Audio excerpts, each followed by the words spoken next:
Wow, the power. Thank you very much for being quiet. Welcome indeed to the 2025 Harris debate here at the Royal Institution of Chartered Surveyors headquarters in Parliament Square. I have to say before we start, thank you for attending here, but I have to give two specific thanks, otherwise we wouldn't be here in one way or another. Firstly, to Jonathan Harris, sitting very modestly in the front row there. This debate is entirely down to him, and if you don't know him, please make yourself known to him. He is a past president of the Royal Institution, and he has devoted his life to what euphemistically is called whole life learning. But if you read his biography, you will see that CPD and his contribution to CPD has been a major component of his life and a major component of where RICS goes in the future, making sure that we have the skill set to deliver the advice to our clients, to governments, etc., that we need. He is also, when he was president, responsible for the internationalization of RICS. And today we have 144,000 members, of whom one-third, about 50,000, are now overseas. So he is responsible for magnificent growth. And just to show you where we've come from, we had a service here on Sunday for Remembrance Day, and in 1914 we had 5,000 members, and today we have nearly 150,000. So it shows the importance of the built environment and what we as an institution and as a profession, I think, can achieve.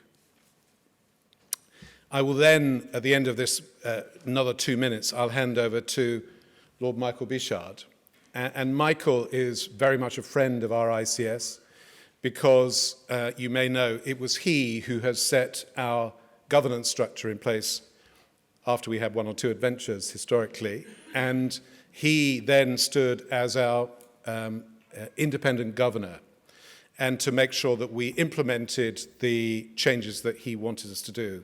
And we still live under that regime. And it's made us feel much, much safer. So thank you, Michael, very much. I will hand over to him in a minute. Ethical surveying during a housing crisis. What does that mean? And why is it relevant to RICS? The subtext for this, it's not a debate, I have to say, it's a conversation, because I think we all agree where we're going. This is about how we, the profession, not just the institution, can talk about this and do the right thing for the decision makers who've got a very difficult task ahead of us, not just here in the UK, but elsewhere around the world. And as I said, we have approximately one-third of our membership from and practicing elsewhere in the world, and 90% of the people that report back here say the market in which I work, or the region in which I work, or the country in which I work has a housing crisis. And it may be a crisis in China where there are 15 million vacant homes at the moment, or in other markets where the quality of construction done at the rush is simply not fit for purpose. There are crises and problems everywhere. And we, this profession, can only make a contribution and help governments and lawmakers and regulators make the right decision if we combine all these experiences from all around the world through our members to come to the right answer. It seems to me, though, that RICS, we have three obligations. The first, and this is going to be a prime theme over the next couple of years, is education.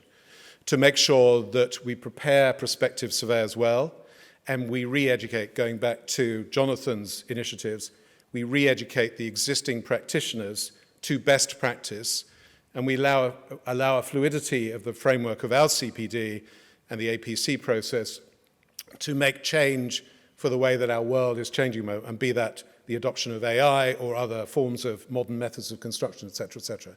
So we have a unique, important component of what RICS stands for.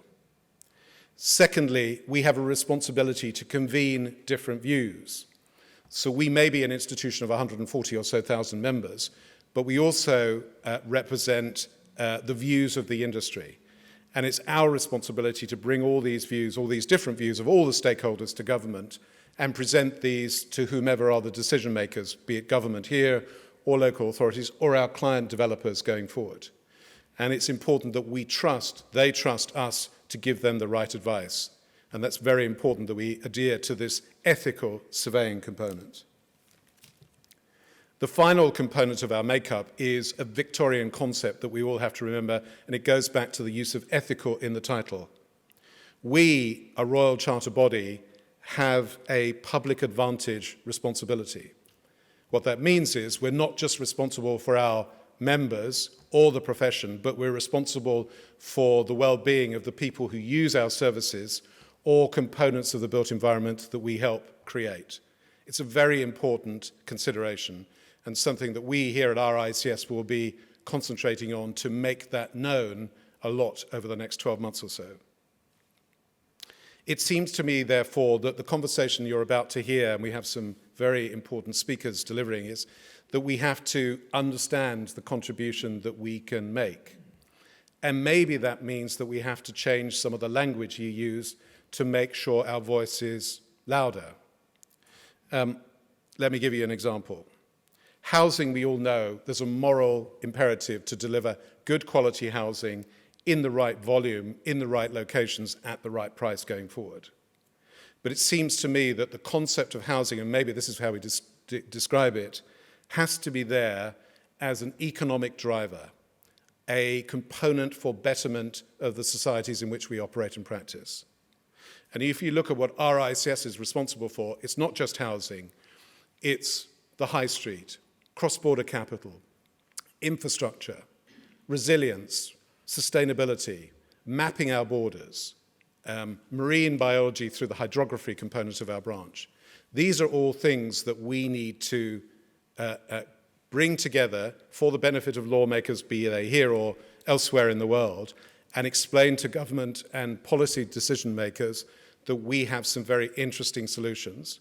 And we have to be bold enough to say to some of those decision makers that, respectfully, sir or madam, we don't agree with where you're going. And if we can do that and be trusted and have the evidential information before us and the data, then I think we as an institution will do very well leading this profession. So, our profession, it seems to me, this royal institution is a catalyst for economic growth. And I defy anybody to show me a government that doesn't think that's a good thing. Thank you very much for coming today. Enjoy the conversation that's going to happen, and I'll hand over now to Michael. Michael, thank you.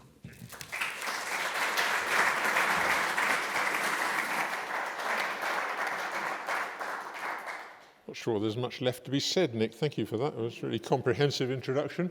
I'm having trouble with the microphone, so I don't need it for the moment. I'll put it away. Michael Bichard is who I am, as you heard. Welcome, great to see you here. A decade or so ago, ethics was felt sufficiently important an issue for the RICS to establish, well, an annual lecture, debate, conversation, sponsored by Jonathan Harris, former RICS president. And it's good to see Jonathan here today. We're now very close friends. We're so old, though, that we seem to spend most of our time exchanging the name of consultant surgeons, which is what we've been doing tonight. But it's always great to see Jonathan here. And thank you for the idea in the first place. A decade on, well, ethics doesn't seem any less important. Some of us would feel it's a damn sight more important in most professions, in most walks of life. So we kept it going. During the 10 years or so, we've debated, addressed many dimensions of ethics relevant in particular to RICS members, including the tension between public good, public advantage and client interests, and the ethical dimensions of artificial intelligence. Not last year, but some time ago when it wasn't that fashionable to talk about it. But tonight is something of a departure, because we're going to take a look at some of the ethical tensions which are inherent in one of the most pressing social issues that we all face, and that is the shortage of housing. And our keynote speaker, who I'll introduce in a moment, and the panel, who will introduce themselves in a moment, are going to be asking questions like whether government targets can damage quality and lead professionals to cut corners, I used to work in the civil service. I'm not a lifer, as I used to put it elegantly, but when I came into the civil service as chief executive of a large agency, I found I had 182 targets. And you can't work with 182 targets, so I jettisoned quietly quite a lot of them. But government targets, can they damage quality, get people to behave in inappropriate ways? We're going to be asking whether the urgency of delivering housing units can come at the expense of designing and building for people's needs, which is actually what we're all in the business of doing. And whether historic examples such as new towns and garden cities, whether they have relevance to the debate that's taking place at the moment, and whether there are lessons that we can learn from those experiences. And of course, we have a distinguished speaker, we have a distinguished panel, and we want to give you a chance also to contribute. Our distinguished speaker, opening speaker, is Dr. Wei Yang, who I'll call up in just a moment, but you'll have to cope with another of those introductions, I'm afraid. We are so delighted and privileged to have her with us tonight. She's a Chinese-British town planner, an urban designer, but also an author and an academic, a scholar. She founded Wei Yang and Partners, co-founder of Digital Task Force for Planning in London, and a leading figure in researching, promoting and implementing the 21st century garden city approach. And she's also been very much involved in fostering a joined-up approach between different built and natural environment professionals, and I know she feels passionate about that. Dr. Yang was president of the RTPI. Used to slip off my tongue when I was a young lawyer in local government. RTPI. She was president in 2021. She's an honorary professor of University College London. She's chair of the Construction Industry Council, I think the first woman to chair that particular council, and a board member of the British Library. So she has an absolutely fascinating portfolio, and she was appointed to the UK's government New Towns Task Force in September last year. We are absolutely delighted to have you, very privileged to have you. The stage is yours.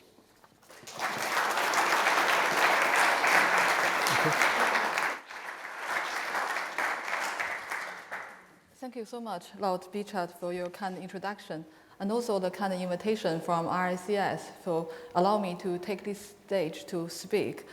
And also, good evening, ladies and gentlemen, both here in the room and everyone joining us online. It's really a pleasure to join you this evening. I come to this conversation as an urban designer and a planner. And as Lord Bichard already introduced, I'm passionate about cross-disciplinary collaboration and also the power of innovation. That's what I have pursued in my career. Because early in my career, I realized that the outcome of my work depended on the shared commitment and the capability of the wider professional community. Working on the regenerations of some of the most deprived neighborhoods in this country, I learned profound lessons. While it's relatively easy to change the physical environment, say, plant a tree or renew housing or redesign public space, but once a place harms people's well-being, the scar can last for generations.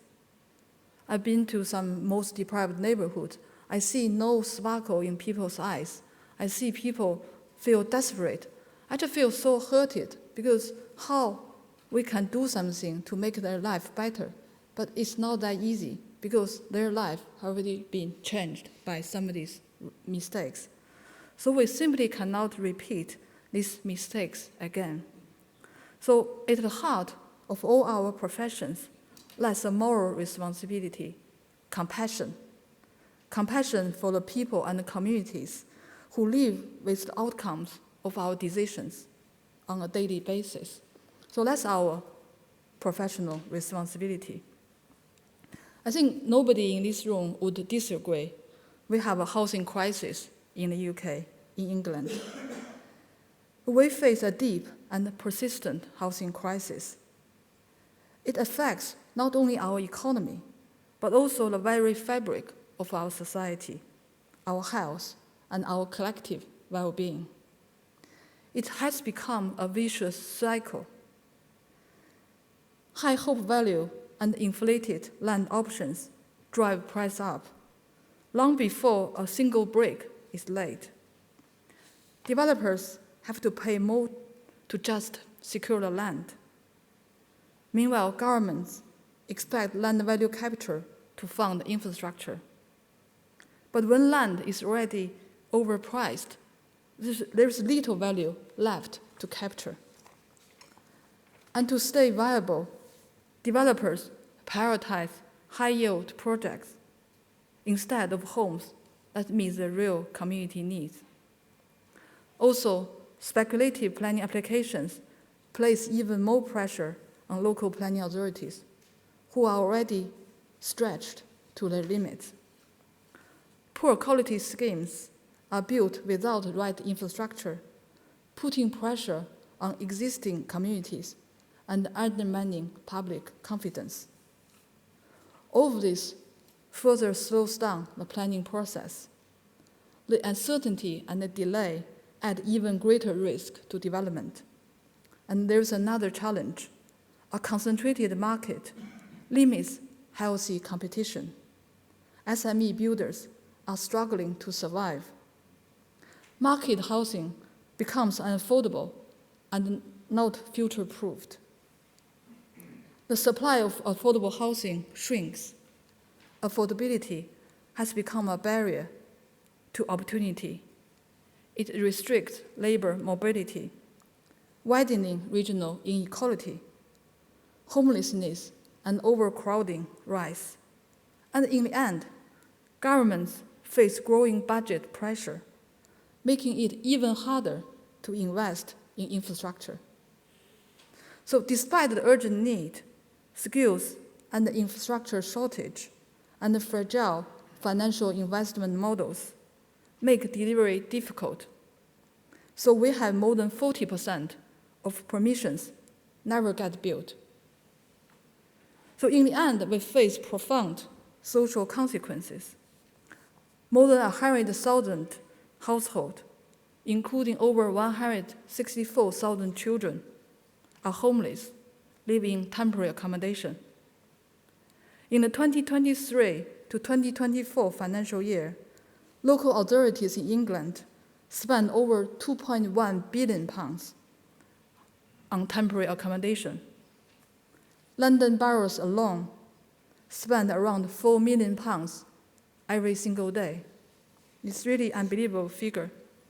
But beyond every statistics, there's a life, a child without stable school place, a family without a community, and a person without security and dignity. One day I was on the tube, somebody was begging for some money, and he said, "Could somebody help me?" And I saw these expressionless faces around him, and then he felt so desperate, but how we could help them. And if we calculate the time and the resources wasted in the process itself, the figure would be shocking. So it's not about money, it's about our collective life being wasted. So I want to ask the question for all of us tonight is, how do we balance the urgency of delivery with our professional and ethical responsibility to ensure quality, integrity, and the public good? I would say the housing crisis is a Gordian knot. We need to cut it with bold, system-wide innovation and courageous leadership. We need a complete rethinking of how we approach the challenge itself, tackling the underlying causes. We need to transform this vicious cycle into a virtuous cycle. I think that's what we need to do. Because if we ask every single professional to say, you have to react based on the public interest, I know sometimes it's hard, because I know everybody is saying, I have a bill need to pay, I have a family need to raise. I met a young planner when I was president of the RGPI. I was really, really touched by her story. She was working in a planning consultancy firm, and then she was working on the percentage of affordable housing needed for that scheme. So she worked out a percentage. And then one day her boss came to her to say, sorry, you need to lower down this affordable housing percentage because our client told us to do so. And then she said, I cannot. So she resigned. She worked for local planning authorities. I was really touched by her braveness, but I don't think every single person would have that encouragement because maybe you have to have a bill to pay. So I think we need this system innovation to change the system itself to make sure we can all have a role to play to make it a positive system. So that's where innovation comes from. So a powerful example of this system-wide innovation for the public good is the new towns model. At its heart, the model represents a bold, long-term solution. It recognizes that the scale of our housing challenge cannot be made by private sector alone, cannot be met by the private sector alone.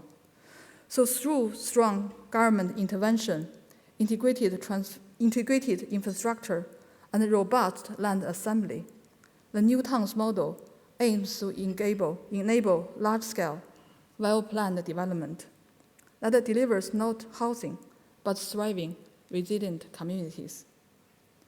It is a model built on strategic foresight and moral purpose, accelerating the delivery of affordable and social housing, diversifying tenure, and ensuring that long-term value is captured and reinvested for public interest. But to make this happen, we need strong government leadership. Development corporations will play a key role in assembling land, coordinating investment, and delivering the infrastructure that underpins growth at pace.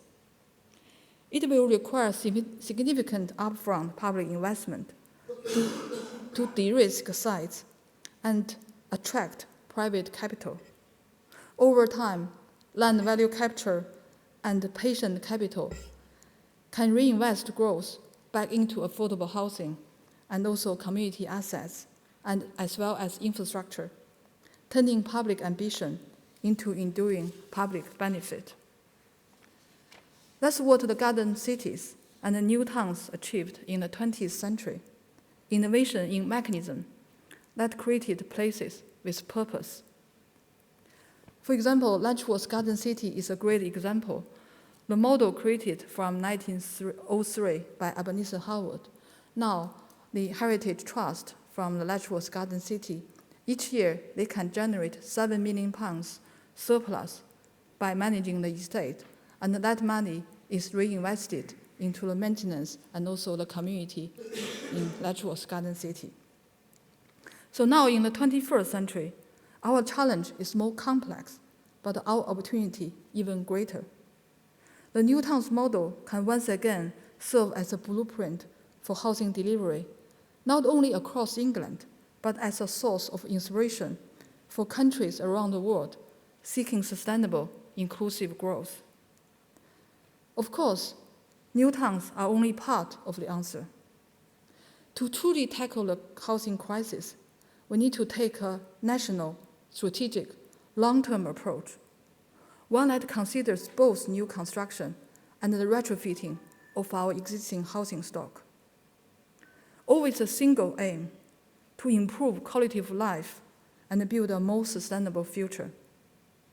So it's about transforming systems, reshaping incentives, rebuild trust, and creating a shared vision for the future.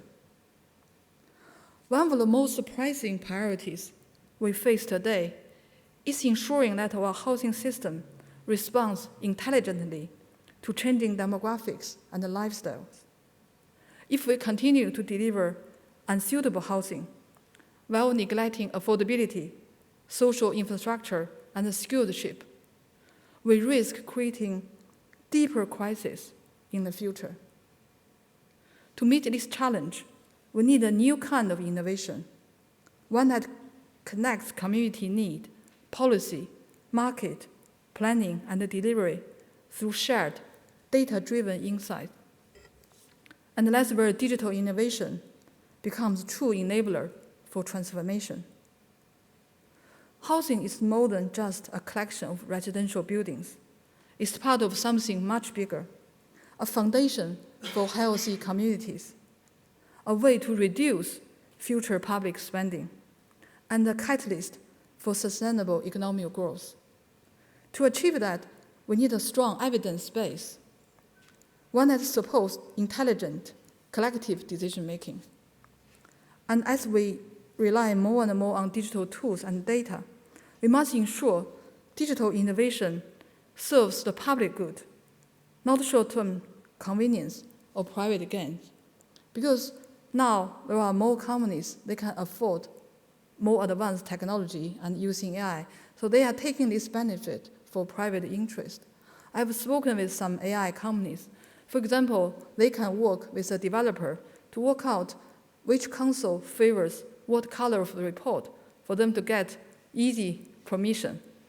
And then which planning committee lacks what subject, so they can really tailor their submission based on that council's particular need. But does that do any good for public? It's not. So it's not how technology should be used. So I believe we should use digital technology systemically to really change our system. We need a digitally enabled national spatial planning strategy. I think that's the key to develop and deliver a true long-term housing vision. Because housing pressure simply cannot be managed by local authorities alone. We need better market intelligence to guide creative housing models for the public good. Models that adapt to changing work patterns, support an aging population, enable multi-generational living and co-housing, and foster genuine community cohesion.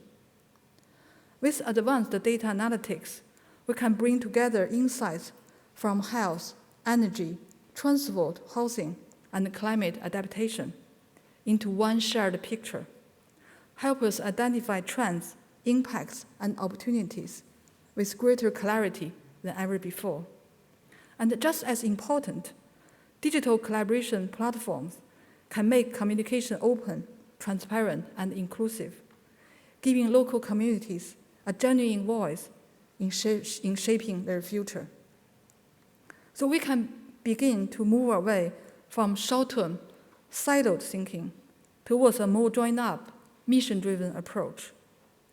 It also allows us to create real-time feedback loops, to monitor progress, measure outcomes, and make adjustments quickly, building a more agile, responsive, and collaborative planning system. When we do that, our strategies become not just evidence-based, but truly reflects of the needs, hopes, and aspirations of the people we serve. In turn, this long-term strategy gives certainty to the market, speed up delivery, supports long-term social, economic, and environmental resilience, and makes housing more affordable for all sectors. So ultimately, this spirit of openness and shared purpose is not just a matter of process, it's a matter of ethics. And this brings us to the heart of today's debate, ethics. Professional ethics must reach beyond compliance and the code of conduct. It's about how our professional work fits into the bigger picture of our society. Tackling the housing crisis is every professional's responsibility. Because we are not working in isolation, we are part of the very society we serve. The choices we make, the standard we uphold, and the innovation we champion all shape the place where our family, friends, and future generations will live and thrive.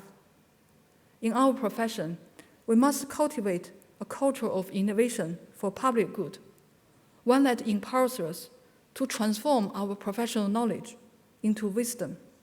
And this is a skill no artificial intelligence can replace. Because innovation extends far beyond technology. While new technologies are powerful tools, they do not, on their own, revolutionize society. The true driver of innovation lies in our ability to ask the right questions for the public good. So I'm really delighted we can have this debate in RICS, because leadership from professional bodies and the learned societies can play a key role in supporting this kind of systemic innovation. For example, can we create new mechanisms or governance structure that enable a common digital infrastructure, a digital national trust, or build new stewardship models into our planning and infrastructure system? It is that systemic level of innovation will become truly transformative. This is how the national trust was created, to preserve our national heritage and natural assets for future generations. This is what the Garden City pioneers did in the early 20th century. It is what the New Towns movement achieved in the post-war years. And this is the spirit we must revive today to meet the challenge of our time with creativity, integrity, and hope. If we unite innovation with compassion and professionalism with purpose, and if we have the courage to act, we can not only tackle the housing crisis, we can help shape a society where everyone not only have a place to live, but a place to truly call home. Thank you.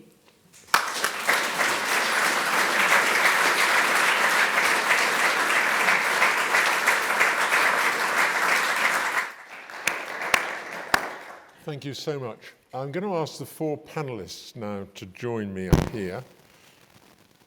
And whilst doing that, I'll try and get this damn microphone to work on.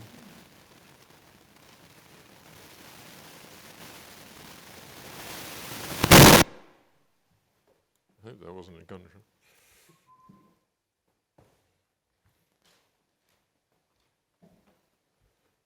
It must have the... Anyway, let's leave it there. I think that at the core of what you were saying was the need for us to get balance,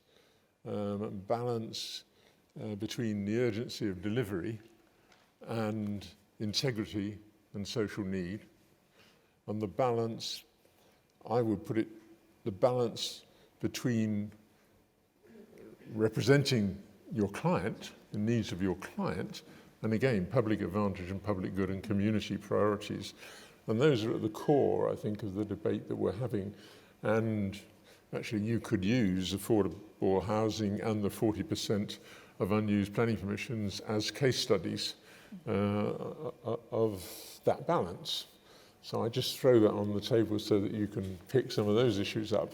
I'm going to ask, and thank you so much each for coming, I'm going to ask the panelists to introduce themselves, and they will speak for 3 or 4 minutes, and then we'll have a panel discussion, and then questions from the floor or online. Charlotte, you're playing at home here. So. Good evening, everyone. I'm delighted to be here for those of you in the room and also those of you who are joining us from around the world online. I'm Charlotte Neal. I'm a chartered surveyor. I'm Director of Professional Practice and Research here at the RICS. And before I joined here, I had various different surveying roles as valuer, developer, development advisor. I worked in insolvency as an asset manager. So I've worn several different hats, and I think it's interesting considering the ethical position. As a chartered surveyor, ethics are very high on my agenda. I would go as far as to say that they're actually part of my DNA, both in terms of the work that I undertake, but my personal life as well. And I think that as a member of the RICS, from the moment we start our journey, we're trained and taught to embed ethics within the decisions and advice that we give and make. that's not to say it's not challenging. We're very aware fees are being squeezed in every direction. Public and private clients are demanding more of us, and often from a different point of view. So take valuation, for example. Purchasers want to buy at a low price, but then they may want the highest value that they can get in terms of reporting to measure their returns, often linked to incentivization and pay structures. So it's very difficult to navigate that, and what we need to remember as well is that price is not the same as value. We have a duty as trusted professionals to do the right thing and demonstrate that in the advice that we give and the decisions that we make, whether we're the client or the advisor, whether we're delivering housing or whether we're creating sustainable communities and better places for people to live. You're talking to somebody here who has been a valuer in the past and had things thrown at my head because the client didn't like the valuation that I had provided. I still stand by the fact that that valuation was correct. Standards not only provide a foundation for best practice and the advice that we give, they need to be delivered to the public advantage if you're a member of the Royal Institution. But it helps us to do the right thing, and it supports us in pushing back when we are put in positions where ethics are called into question. And ultimately, we are regulated here at RICS against those decisions that we may make and that ethical position. And ultimately, if we don't do the right thing, we could lose our highly valued qualification. In this day and age, delivering housing, which obviously we're here to talk about today, viability is squeezed. You mentioned it in your opening address. And we are constantly being challenged to cut corners, reduce costs, deliver quicker, and that is a significant challenge when you have underpinning ethics, particularly when your competitors or clients aren't held to those same ethics and high standards because they aren't members of professional bodies such as ours. In order to achieve viability, there's an obvious way when it's challenging, and that is to reduce the amount of social and affordable housing that we deliver or to compromise on that quality. And unfortunately, that's just not really the right answer. And so we have a conflict immediately because we have an ethical responsibility to deliver housing to a high quality to the most vulnerable in society and to ensure the quality within that delivery, producing the best places for us to live in the right place. And to your point earlier, making sure that we're delivering the right quality in the right location when that doesn't necessarily stack up with the figures. We are currently at RICS producing guidance on stock condition surveys, and that's to provide our surveyors with robust procedures to help them make the right decisions when they're balancing these considerations. But equally, again, I recognise it is harder to compete when we're holding ourselves to higher standards than others within the industry. At that point, I ask our clients to recognise this and to support us in being able to charge the right fees, make the right decisions, because their reputation or your reputation is also underpinned by having ethical advisors and professionals, and that will help you deliver good quality to all of those in society and help us establish the best future communities that we can. Thank you. Thank you, Charlotte. So much there. I'd love to pick up on, but we'll do that later. I think next for us. Okay, thank you, Lord Bishop, and thank you for the opportunity to speak. And it's really good to see Jonathan Harris here, who I've known for many years, actually. So it's really nice to see that. So, for those that don't know me, my name is Faraz Bar. I'm a surveyor. I sit on The Land and Natural Resources Board, I proudly serve on that board to help the RICS in its endeavours around the competencies and the work that we do on the LNR. I'm a former chair of the RICS Planning Policy Panel as well. And my day job is I run a multi-disc planning consultancy around planning, environment design, historic environments across not just London, but across the regions as well. And for my sins, I also am a member of the Mayor of London and London Council's Housing Mission Board, which is there to try and kickstart housing delivery as well. I'm going to come at it at a slightly different angle and summarise the three ethical issues surveyors, professionals are going to be contending with in this aim and ambition to deliver homes. But the context we have to remind ourselves in is that the government set this 1.5 million home target. LandPro's numbers suggest the government's going to miss that target by about 46%. London alone is meant to deliver 88,000 homes a year up to 2029. At the moment in this year, it only delivered 5,000 starts. So when you think about that, the Secretary of State and the Mayor of London last month issued their emergency housing measures in a bid to sort of kickstart the housing market. And of course, the detail of those consultation documents around those specific measures are going to be issued in the next two weeks or so, certainly before the end of the month.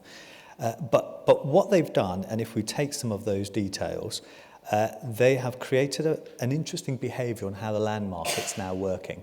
Because as some of you will know, the fast track for the 35% affordable is now being proposed to reduce to 20%. There is a proposal to reduce the sill with a 50% sill relief and effectively create the idea of giving more certainty in the market, notwithstanding there will still be some late stage reviews.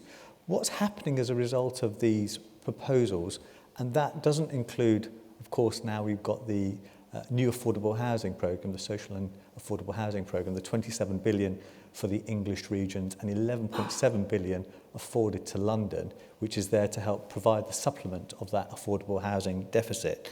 But what is happening as we speak now is we're seeing that developers who've got deals, land options, agreements, are being asked by landowners whether actually the original deal that they subscribed to is still valid and whether there's now more to give because the margins, perceived margins, are deemed that because you're getting the affordable housing programme monies, the sill relief that will come, the 20% fast track, there is this idea floating that actually maybe they need to reevaluate those agreements. So it's an interesting and live discussion, and that's without the detail coming forward. Now, of course, I would say that SAP programme that's issued, or the prospectus that was issued earlier this week actually, is a warmly welcomed piece of large injection of affordable housing cash that this government has been brave enough to do given how strapped they are in the public purse. But some of my clients, speaking frankly, would say over a 10-year period, 39 billion doesn't feel like a lot for us. That's what they think. I would just leave you to think about what they're thinking around that side. But of course, and I'm saying this in the debate fashion, if I may, Lord Bishop, I would say that, of course, RPs need to reignite their development arm of their business as well. Registered housing associations, registered providers. And I know my good friend Fiona's here will advocate good reasons why RPs needed to pivot in their sort of work programme. But if we take recent reports like the HBF, they've talked about 700 housing developments stalled, 8,500 homes this year that could come forward through the 106 agreements are simply not likely to come through as RPs pull back from taking on those Section 106 agreements. And there is an underlying issue because, of course, there is effectively, and I have clients in this place today, there are about 900 homes, and this report cites that affordable homes that exist today that lay empty because of the lack of take-up. Now, this is a challenge that we have to collectively think about. How do we get around getting the take-up of affordable homes? And my personal view is I think we need to think about how we deliver affordable homes to get that 300,000 delivered in a more timely fashion. Just briefly on market homes, I think it's important, and I heard Dr. Wade talk a little bit about developers, which I probably disagree with in some ways. There are issues here. We know the issues around cumulative planning requirements, building safety issues. We know the challenges that exist. Of course, government are putting through a bill. Those provisions are not going to make any impact to the market for a while. They are going to take time, and we just need to recognise that. But the emergency housing measures are to be applauded. There's some detail that needs to be fixed there, but the demand side is absent from joining the dots to get the housing market working. We need to see in the autumn budget some sort of fiscal tool to get demand moving. Otherwise, you're just not going to get to see the pace of housing delivery. We've already heard today unemployment figures at the highest level, 5%. That's the highest since 2020. And we're also, and where Dr. Wade did make the point, we're seeing a lot of the SME market literally cease to operate at all. So my final points really are, I think there needs to be a holistic package of measures that support the SME market. I do agree there is a need to do that versus what the major house builders are facing. We need a proportional view of cumulative planning measures based on a scheme. So a 0 to 49 scheme may not actually be viable at 20% affordable. We need to understand and unwrap the complexities of scale, schemes, and what the cumulative impacts are. And the other fly in the ointment in all of this, of course, as we strive to deliver the affordable homes, as we strive to deliver the homes to the market, is, of course, in about 5 months' time, 6 months' time, we have local elections. Now, anybody who's been watching the news will understand that there is a real paradigm shift in where the electorate are going. You only have to look at last week's 10 local councils that were elected, and there has been a shift in those major parties losing ground significantly. And so we are going to see what at the moment is a big campaign for YIMBY may well move back into that NIMBYism space, but with more vigour. And so the ethics around all of this in my mind, as I currently sit here, noting Charlotte is the expert in a lot of how we operate as surveyors, is from a land deal perspective, how are surveyors going to react? Because we've got this challenge where we've got a changing environment in how we look at the planning applications, particularly in London. So who's going to act in that ethical way to manage the deal that makes the delivery happen in practice? Because you've now got applicants having a ding-dong with the landowners about what they should be paying. What is going to happen about how we deliver meaningful, affordable housing at pace? I'd argue the current model doesn't work. I'd argue that we actually need to see something more state-driven in terms of affordable housing provision. We all put our contributions into it, but we're not going to see the scale of escalation of 300,000 homes without a more concerted focus in delivering that. And the final point is the political landscape. There are going to be huge ethical issues. I can see almost certainly from January, no one's going to be putting planning applications in because of the fear of the local election that's coming in May. And then when we have a new set of administrations in local government, of which if we take the view that Reform UK are likely to take a huge swathe of seats based on the local election results that happened last week and more recently where they've won 10 out of the 23 councils that they contested and the 2 mayoralties they have, they are going to have a different priority on how they want to see those councils evolve, noting that they'll have their eye on the general election. And so for surveyors, how do we then advise our clients to get the right outcome under what will be, there'll be no AI to help you on this, the tricky element of understanding the local political context of councillors who've probably never even been a councillor. And how do you get them to understand the value add of what we're trying to achieve, which is the delivery of much needed homes. I'll leave it there. A perspective that I actually agree with before I make the point that it's incredibly depressing. And if I was Keir Starmer sitting here, I'd probably go away and slit my throat. But we'll come back to that later. The next contribution is from Fiona, and I think you're where the rubber really hits the road. I think you will have a slightly different perspective, but please, Chief Executive of L&Q. Thank you. So I'm Fiona Fletcher-Smith. I'm Chief Executive of L&Q. For those of you who don't know what L&Q is about, we are one of the country's largest housing associations. So we were set up in 1963 by a vicar in southeast London who was desperately worried about the housing conditions his parishioners were living in, the fact that many of them were constantly coming to him with housing problems. So 1963 to today, life's moved on, it's so much better now, isn't it? Not. So he got some businessmen together, and they were businessmen in 1963. They put some money together and they spent £600 buying our first home, which we still own in Wrottesley Road in Plumstead. And that one home in 1963 is now 110,000 homes, everywhere from Preston down to Medway, but still predominantly London and the South East, with about 80,000 homes in London and the South East. We've gone from a £600 pot to buy our first home to being a business with a £1 billion turnover annually and assets in the region of 13 billion. But what really matters to L&Q, and this is where the ethical issue does hit the road in a sense, is what matters to us most is we are a housing charity.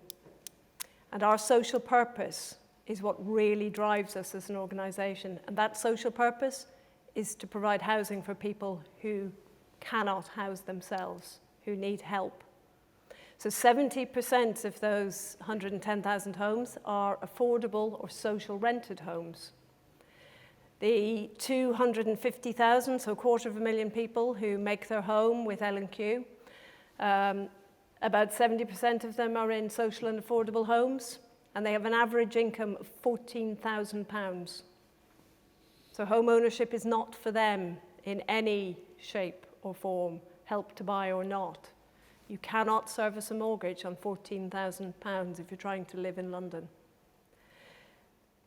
Dr. Way mentioned some figures, and I hate to tell you this, but the London boroughs are now spending, the latest figure is £5.5 million per day on temporary accommodation.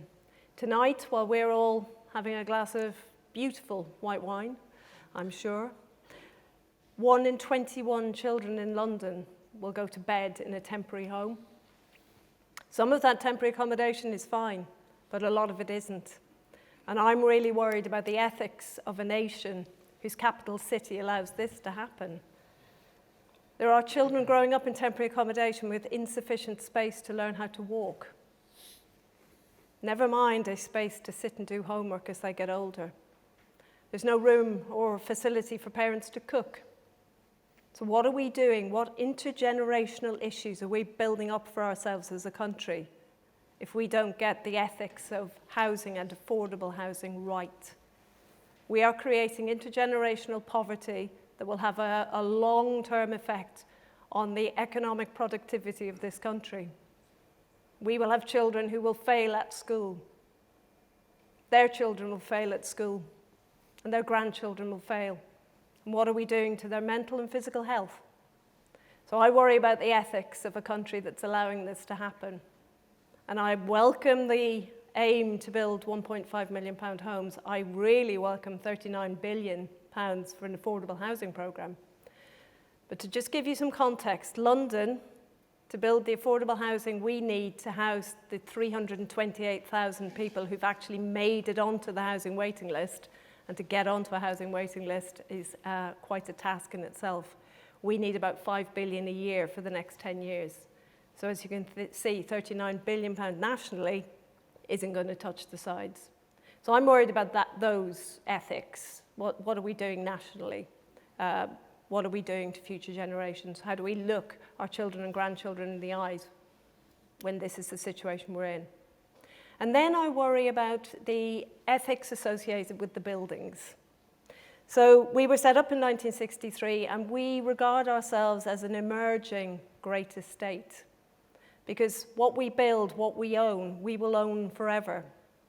You know, John Ruskin, who was part of setting up the National Trust, he talked about when we think to build, we should think to build in a long-term way. I really worry. I spent 2 hours today with a local MP in North East London, where we built a new development in 2018. We've had to move everybody out of it to rebuild it. I took the construction director there in 2018. We stood in a room that had a fire misting system and a smoke alarm. We'd moved a family out with a baby who was 6 weeks old. We found when we started to do the work, the mister wasn't connected to the water system. The smoke alarm wasn't connected to the electricity. I turned to him and I said, how could this be? How can we build such rubbish? Remember, this was 2018. This is after Grenfell. He shrugged and he said, oh, it's probably a Friday afternoon. You know what subbies are like.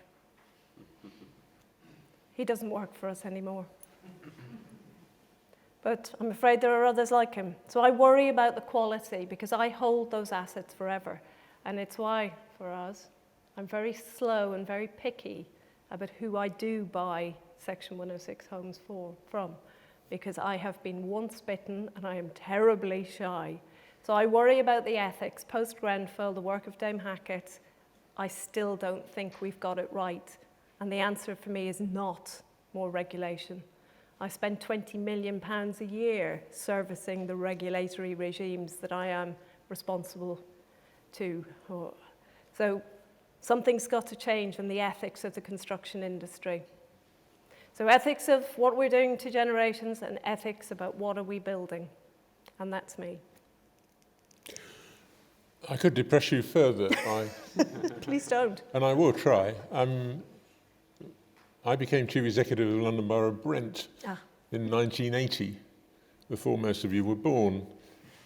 We had the largest bed and breakfast bill of any authority in the country. I could not believe the accommodation that some of our families were living in. And I remember vividly going to one hotel, actually, just on the edge of Notting Hill. And I asked the landlord, or the owner, where the fire escape was. And he said, well, it's through there. And I said, well, show me. I was larger than he was, which was an advantage, because I persuaded him to go out onto the fire escape. And he begged to come back in again.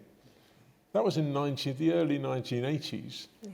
Depressing more because this is 40-odd years ago, and we've actually gone full circle, and we're in exactly the same situation now.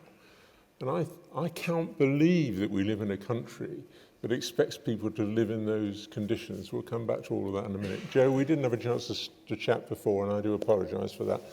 But welcome, and please do introduce yourself. Thank you.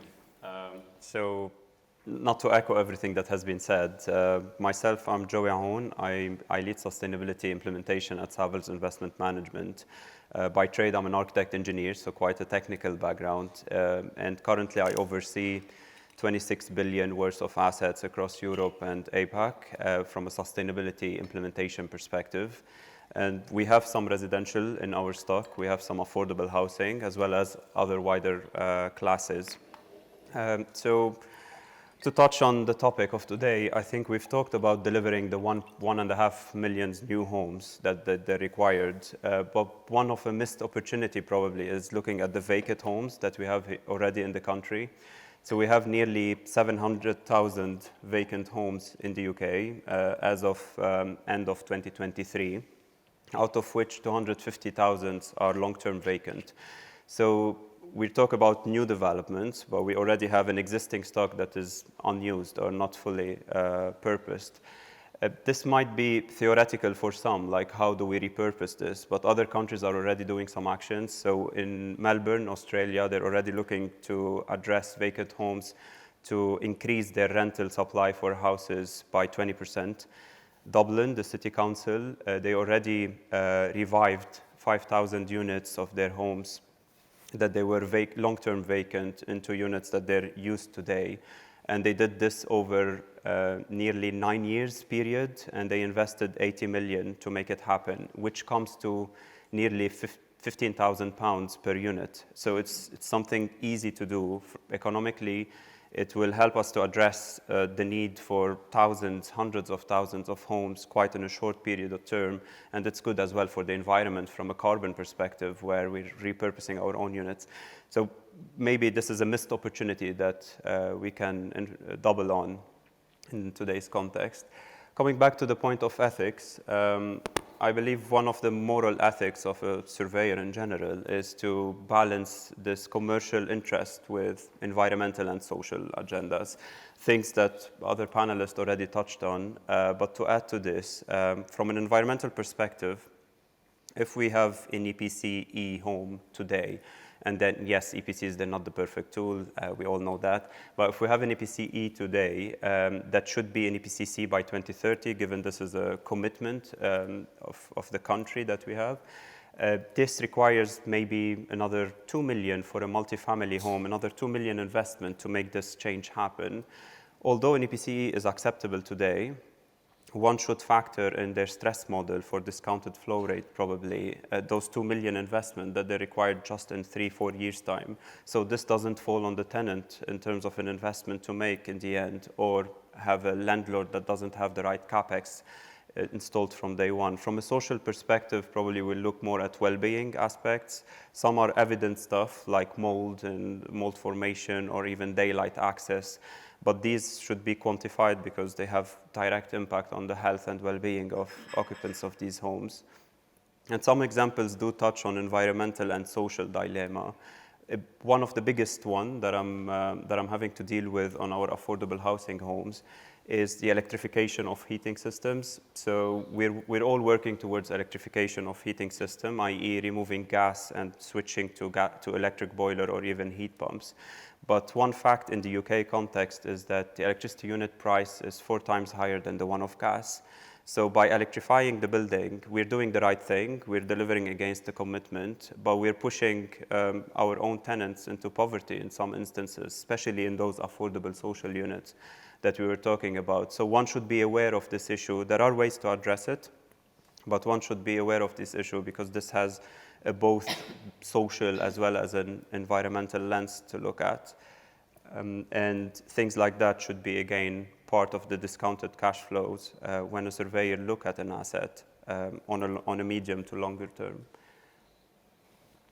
Thank you very much. I'm going to invite you to, actually I'll invite you in a moment to, if there's something that you want to respond to.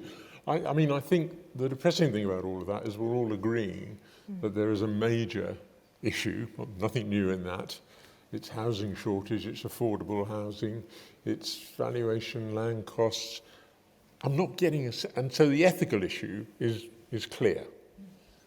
If we believe that we have a responsibility for ethics in our various professional lives.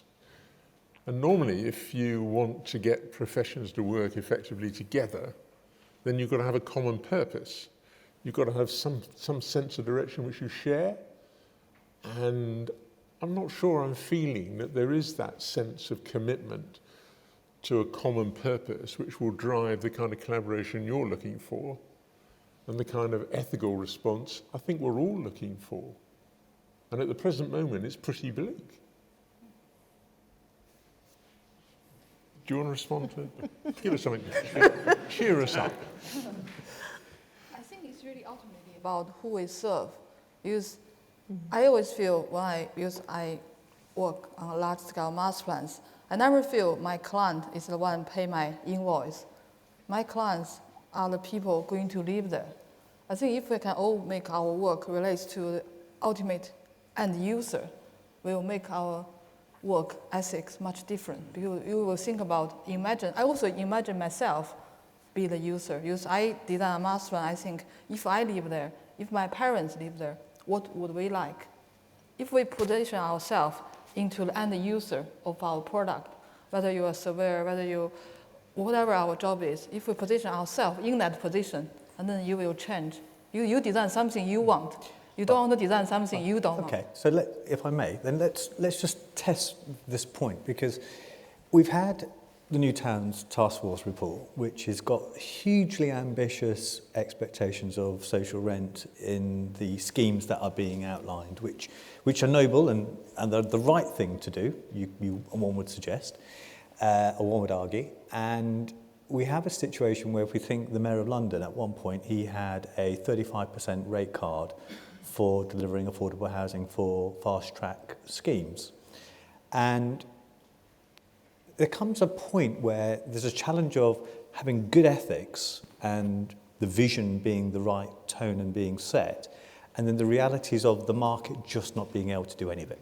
Yeah. And so where do we find that sort of, in that spectrum, the ability to deliver a positive outcome rather than a zero outcome? And the fear I have for things like the expectations of the New Towns Task Force, and I'm positive behind it, I row behind it, I want it to happen, and there are 2 fantastic ones in London as well. But my worry is, if you set the bar so high, actually the result gives you a negative impact because no one can engage with it because it just doesn't feel attainable. And how do we ratchet? How can we ratchet it up in a way which brings people along, rather than create something that's just nice to publish but doesn't provide a delivery? And that's true of the government's overall target, isn't it? That it's so high and we're already so far behind it. Sorry, Charlotte. I think you've hit the nail on the head. The problem is we're not looking long-term enough at the delivery here. Yeah. So we're looking at... Who are we? The industry, the government. You know, Everyone. we need, I slightly disagree with you, Fiona. I think we do need regulation, but we need the right amount of regulation that allows commercial profit for those delivering, that therefore allows us to invest back in for affordable and social housing. We need decent quality, and if it's being squeezed at every point, there isn't that adaptability and flexibility of those who are delivering. We don't have the same product. We don't want towns, cities to look the same. That doesn't give us well-being, and it needs to be looking at the bigger picture. We've got to deliver the infrastructure that I think you mentioned earlier. And I think it's because we're looking too short-term. And I think that's driven a lot by political ambitions rather than, to your point, the greater good and those of us who are living, working and existing in both the natural and the built environment. But if we're going to make progress, we've somehow got to get this balance between the greater good and the commerciality of the system, haven't we? Which is what you're saying, and I agree with. I'm not hearing kind of how that's going to happen. I think it's about whose responsibility it is. Because quite often we easily sit here to blame government. But actually, I think it's our collective responsibility. I have worked with the Conservative government and also the current Labour government. What I found is the governments, actually, they are very open for new ideas. If we can offer them a genuine solution, they are very keen to listen. So I think sometimes we ask little asks, but why don't we come all together, come out with a new solution? Because I think at the moment, for example, using the planning system as an example, the planning system is supposed to kind of advance the progression of development. It's like a guiding tool, but now has become a control tool to really stop bad development.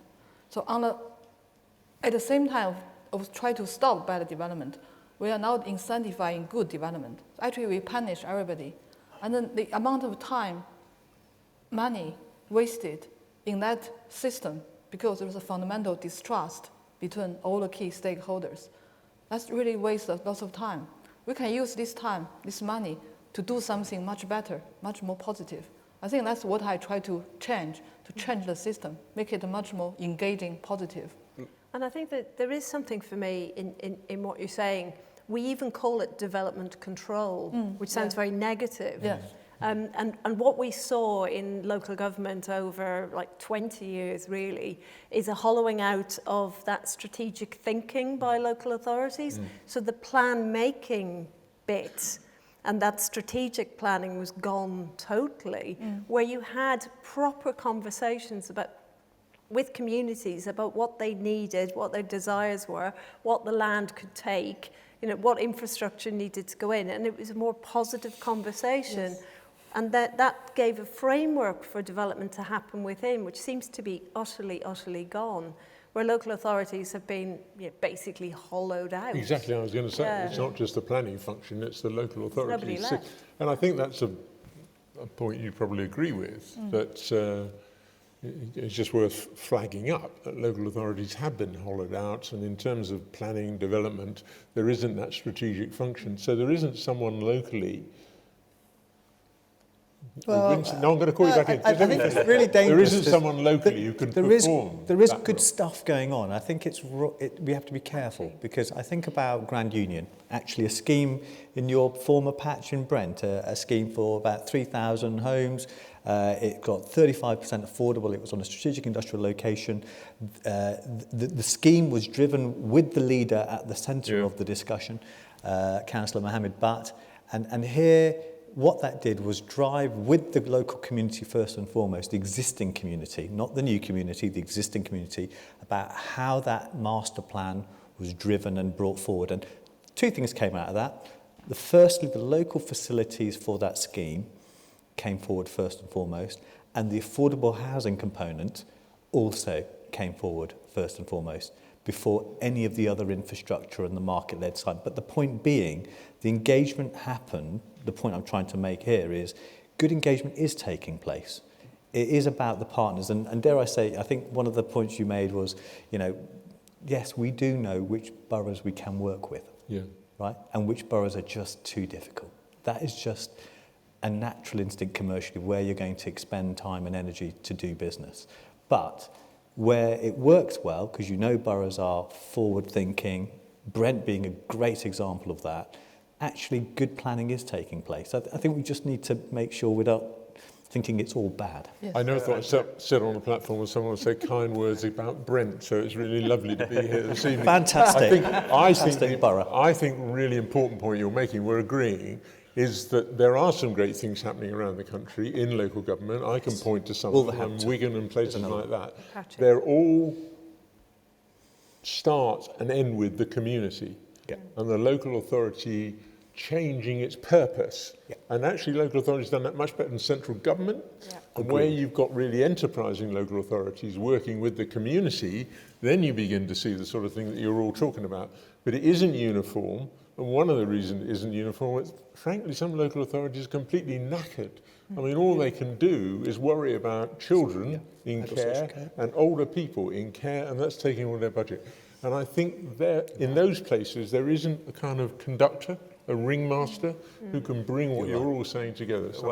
I believe what we're lacking is system thinking approaches. And this is like the government, they're doing initiative here and there, but they're not marrying each other in a way. So look at 1.5 million new homes to be delivered, 600,000 heat pump. Those are the commitments over the next 3 to 5 years in here.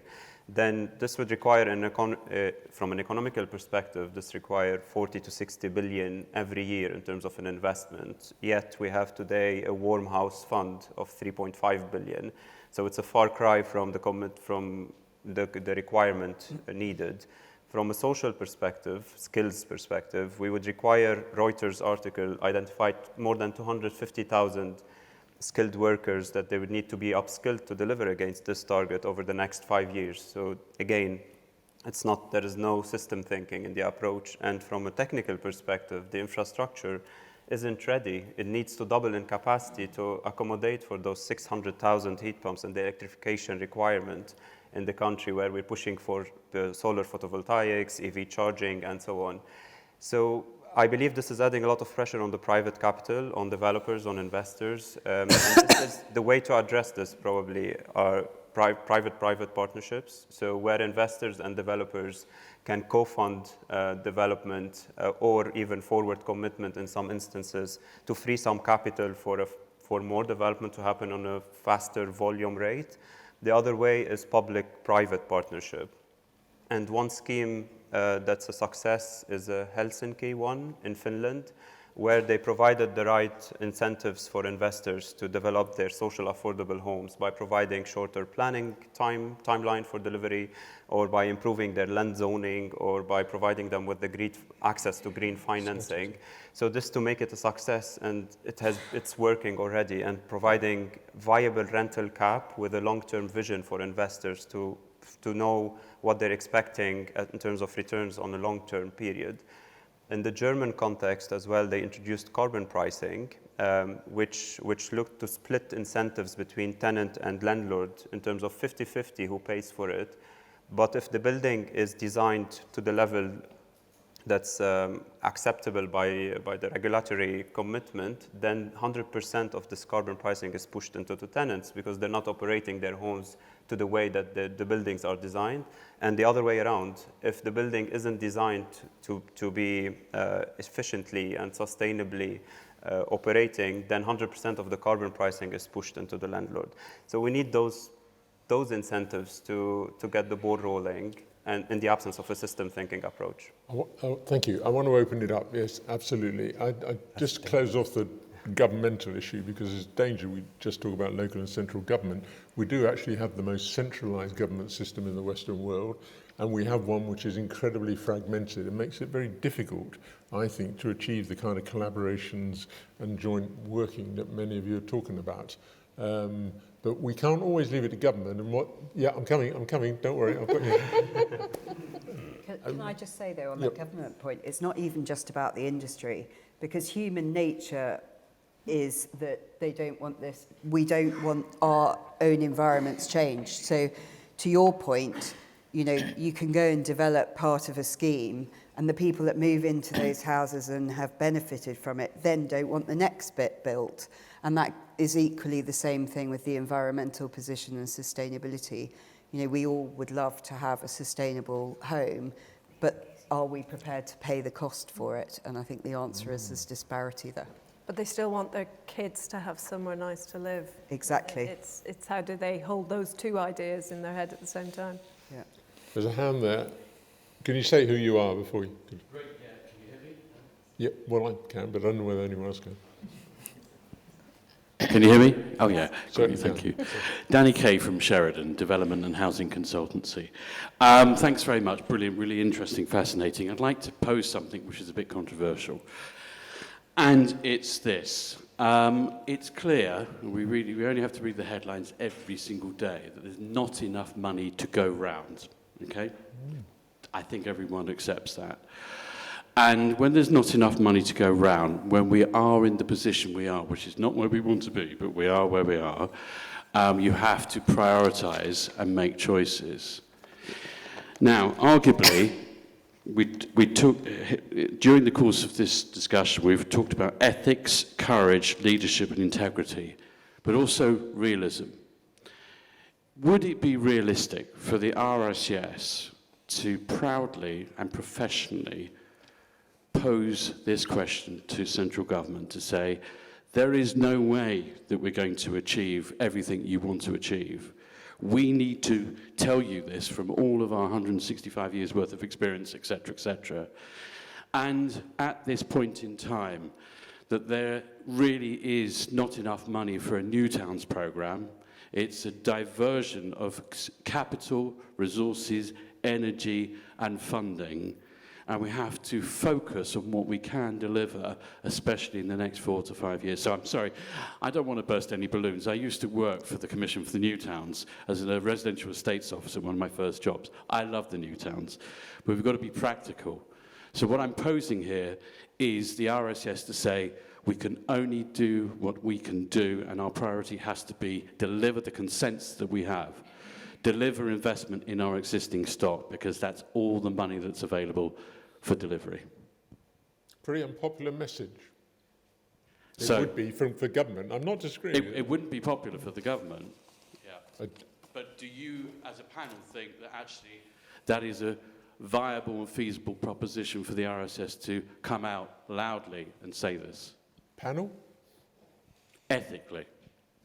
I would say that RICS are doing this, maybe not as loudly as you perhaps would like, but myself and colleagues have been giving evidence to Parliament, and we have sat on numerous panels. We were up at Labour Party conference, and we were making this point that the answer isn't, part of the answer is new homes, but it's not the only answer.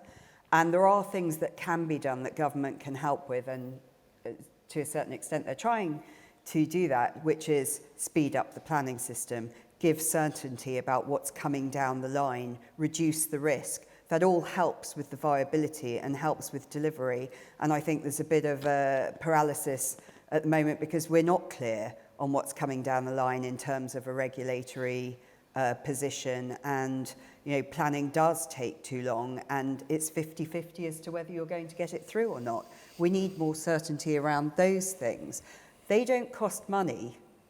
That's about the decisions and the framework within which we're operating. And if they can be pushed through quickly with consultation with industry, the people that are actually having to build and deliver and give the advice, then I think that would help as well. Would they help enough? I mean, I agree with all those things you're talking about. Money. Well, yes, you do need money. That's my point, really. I'd be really interested in how we turn this debate into housing being part of our national infrastructure that is vital and we need it. To try and depoliticise it in some way. Now, I don't know how we balance that with the need for the planning system as part of our democratic arrangements, and it is how communities have a say in their areas. So how do we balance that need for national infrastructure that is housing and the need to engage with communities? It takes you back to plan making. I'd also challenge you on the we can't have it all. We can have it all. The question is timescales. We're not going to have a brand new town in the next 4 years anyway, unless there's something amazing going to happen. We will continue building Barking Riverside and Thamesmead and places like that, but it's not a quick process. Let's concentrate on a number of milestones that go on over the next 100 years. And let's do it as part of a national infrastructure plan so that we take it out of that cycle of elections where it all gets messy. Just to finish that question, though, before I come to you, one of the questions, Stephen Hill online. Stephen. He's there, Stephen. Yeah.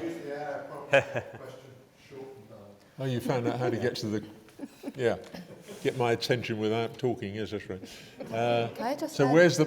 I was going to ask for Nick McLean, wherever he is now, where's the public interest value panel that Stephen reminds me I recommended? Because that would pick up the sort of issue you're talking about. Has anything happened about it? No? Nick, where is he? He's gone in that tea. I just think the point about money, and by the way, I completely agree with what Fiona's just said. If this is a national housing emergency, let's look at it differently. Homes England have bought a ton of land. Let's activate the land that they've been buying and make them the delivery agency. There are ways in which we need to think about how these quangos we're spending ridiculous amounts of money on start delivering homes for us. But aside from that, the point about new towns, it's interesting because, again, I'll come back to Dr. Ware. I feel there's an over-reliance on the idea of patient capital, institutional money, pension money, that's going to drive some of this. And, while there is a lot of that sloshing around, the reality of how much that can do a turnkey to deliver the ambitions that have been set out, I probably am sceptical about. And then back to the ethical point, I think what was really interesting when the New Towns Task Force report came out is while there were some celebrations with some leaders about them being chosen for their areas to become a new town, actually there were many areas that were clueless that was going to be put upon them. And those councillors came out making the point that we never asked for this, we never wanted this. And so the ethic of engagement, of community engagement, the points we've been talking about earlier, had been totally lost in this narrative about driving growth and homes in communities which actually never saw it coming.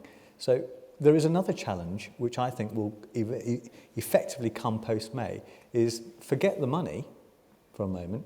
The democracy of it is going to stifle the delivery of a number of these that sit outside of the sort of traditional areas. But that's another facet of the point we were both making earlier, is that if you don't start and end with the community, you're probably on a loser anyway, because the community will find ways of... It was shocking to see that.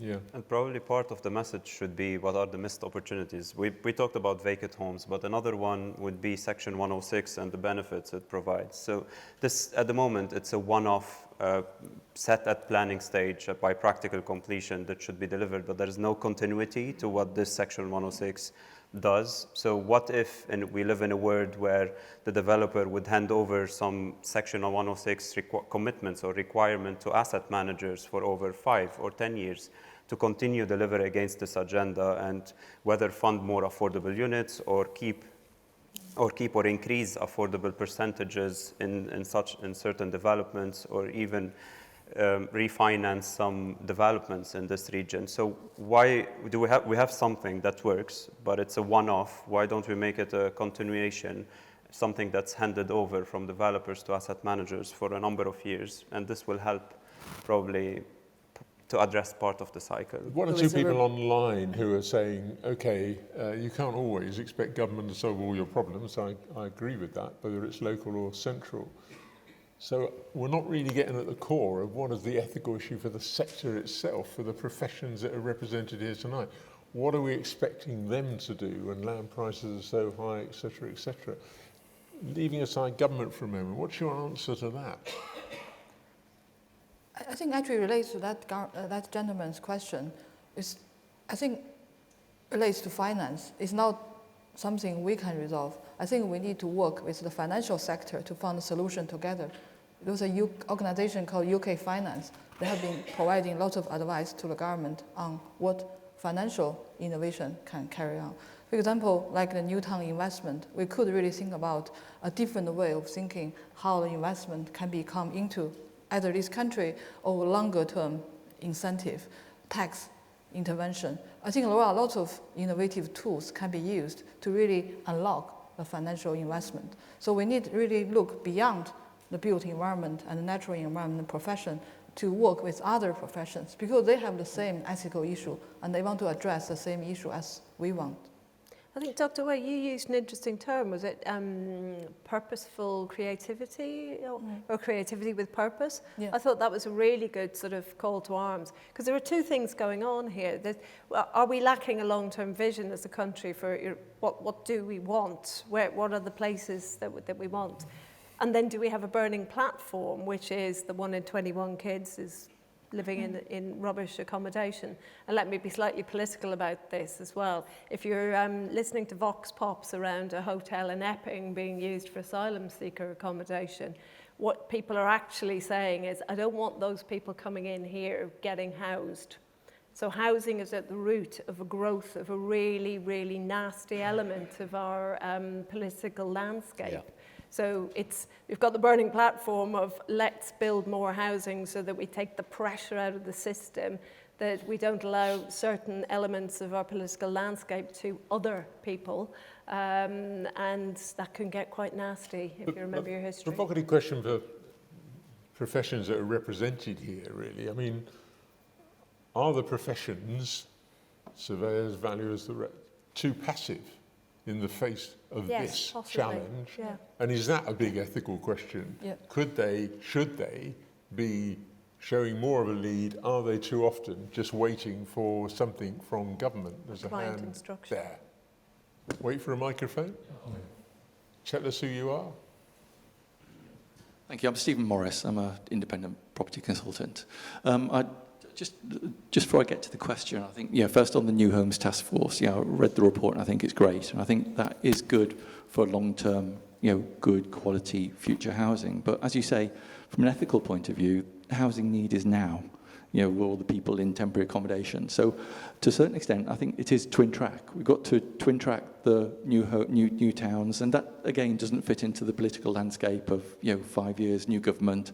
But I think this government is willing to make that difficult decision that they're not going to see the benefit of, but they'll put in place the right measures to allow future new towns. But now we need to be building homes now. Yeah. And I think, as we said, I think we as surveyors need to be a bit more pragmatic and a bit more direct in how we help to deliver new homes now. And I think part of that is, we all want to build the best quality homes we can. But to a certain extent, do we not need to be a little bit pragmatic? Because it's all about numbers. We need to be building more homes now. Even the GLA are accepting that, because their designs, each time design standards come out, they get bit higher and higher and higher, which costs more. It's more difficult to get consent for. So the GLA have accepted, we're going to reduce the number of cycle spaces, which might sound strange, but actually it's area, it's volume massive in a basement or whatever that you don't need to build. They're looking to reduce the dual aspects of flats as well, which again, you could argue, well, that's poorer quality accommodation. But actually, there have to be some compromises, surely, if we're going to deliver the numbers that we need to deliver. Also, if we are going to deliver the numbers that we need, as we said, there isn't enough money from government. We do need to bring in institutional capital. That's where the money is. And I don't think it's that difficult to achieve that. I've worked on various models over the last several years, as Fiona knows, in putting together institutional models, and they do work. We as surveyors should be having a clear, direct voice to government to explain how these models work, how the money, the limited money that they've got needs to be focused and directed to attract and bring in institutional capital. As we touched on the Finnish model again, where they've eliminated homelessness by building huge quantities of social homes. They're not of the best quality, but they are good homes, and the societal benefits of achieving that maybe need to outweigh the slight bells and whistles, if I put it. I'm just interested on the panel's views from that perspective. Can I just say the idea of building something that's good enough is exactly what we need. And by good enough, I have to be able to manage and maintain it for, give me 30 years, please, rather than 2018 to today, which is what I'm seeing. So yeah, good enough homes. Yeah. I think Joey touched on something earlier, which is Section 106 payments. So there was a report recently that identified that quite a staggering amount of Section 106 payments were being held and hadn't been deployed. Maybe they should be deployed to not build new homes, but to retrofit the existing homes that we've got that are not fit for purpose. And that therefore reduces the cost that local authorities are having to pick up for temporary accommodation. And that way you start improving the housing stock immediately whilst we wait for the new homes to come to fruition where the money's already been allocated for that. Look, I'm going to get in trouble in a minute because we're supposed to finish at 7:30. I think we could go on until 10 o'clock.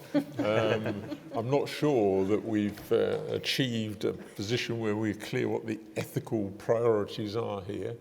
I was supposed to give a summary at the end. I'm not going to do that because the discussion was more interesting. But I do remember that 2008, at the time of the financial crisis, Chief Secretary asked me to do a report on how we can make better use of public resources, whatever they were, since there wasn't going to be any money. And the suggestion I made was that we should focus on place, that we designed something called Total Place, because all the public services and the voluntary services and the private sector in places were not working effectively together. And I still believe that we're pretty well in that position now, and we still don't have enough place-based action, and we're not using the resources that we do have as effectively as we might, and we're not involving the community sufficiently. So one of the suggestions I would make in terms of moving forward is let's get back to Total Place. Let's actually start thinking about how we work in your model much more effectively, collaboratively together with a common purpose on the big priorities. And this in any place, certainly in London, has got to be one of the big priorities. But there's some drink and food which we're desperate to get to, and there's time for networking. And I just want to say thank you, particularly to you, but also to the panellists for the time you've given. Thank you for coming. I hope you found it interesting. I don't think we've solved anything, but we have produced a lot of depressing conclusions. But thank you very much. Thank you very much.